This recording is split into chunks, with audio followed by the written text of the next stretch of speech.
ప్రదేశాల్లో కూడా లీగులు జరిగే విధంగా సమాంతరంగా రాష్ట్రం అంతా సమాంతరంగా మ్యాచ్లు జరిగే విధంగా మేము 2వ సంవత్సరంలోనే ఈ కార్యక్రమాన్ని శ్రీకారం చుట్టాం.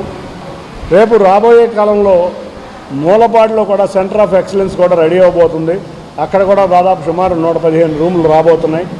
దాన్ని ఐసీసీ చైర్మన్ గారైన జైషా గారిని ఆహ్వానిద్దామని అనుకుంటున్నాం. తప్పకుండా వారు అంగీకరిస్తే జైషా గారు లోకేష్ గారి ఆధ్వర్యంలో దాన్ని కూడా ప్రారంభిస్తాం. నిజంగా క్రీడలు అభివృద్ధి చెందాలి.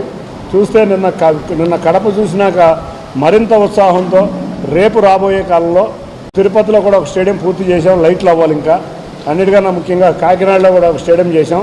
విజయవాడ మూలపాడులో కూడా స్టేడియం రెడీ చేస్తున్నాం. వచ్చే సంవత్సరంకి 6 చోట్ల ఉన్న 7 టీములు 6 చోట్ల వెన్యూలు తయారు చేసి ఐపీఎల్లో ఏ విధంగా హోమ్ టీంకి హోమ్ పిచ్ ఉందో అదేవిధంగా ఇక్కడ ప్రతి హోమ్ టీంకి ఒక హోమ్ పిచ్ ఉండే విధంగా ఈ స్టేడియంలు తయారు చేస్తున్నాం.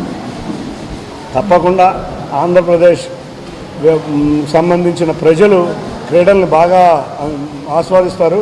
అది కడపే నిదర్శనం. తప్పకుండా ఇంత చక్కటి ఘన విజయం ఏపీఎల్ సాధిస్తుందంటే మాకు ఇక్కడ ఉన్న అందరం వ్యక్తులు, మా ఎఫెక్స్ బాడీ కానీ, మా సిఇఓ కానీ, మా సిఏఓ కానీ, అందరూ గేమ్ డెవలప్మెంట్ అధికారులు కానీ చక్కగా గత 2 నెలల నుంచి అయితే ఎవ్వరూ కూడా ఇళ్లకు వెళ్లకుండా కష్టపడి స్టేడియంలు రెడీ చేశారు. వాళ్ళందరికీ కూడా I congratulate them on behalf of ACA. తప్పకుండా రేపు 2-3 రోజుల్లో దీంట్లో ఇంకా భారీ పనులు ఉన్నాయి.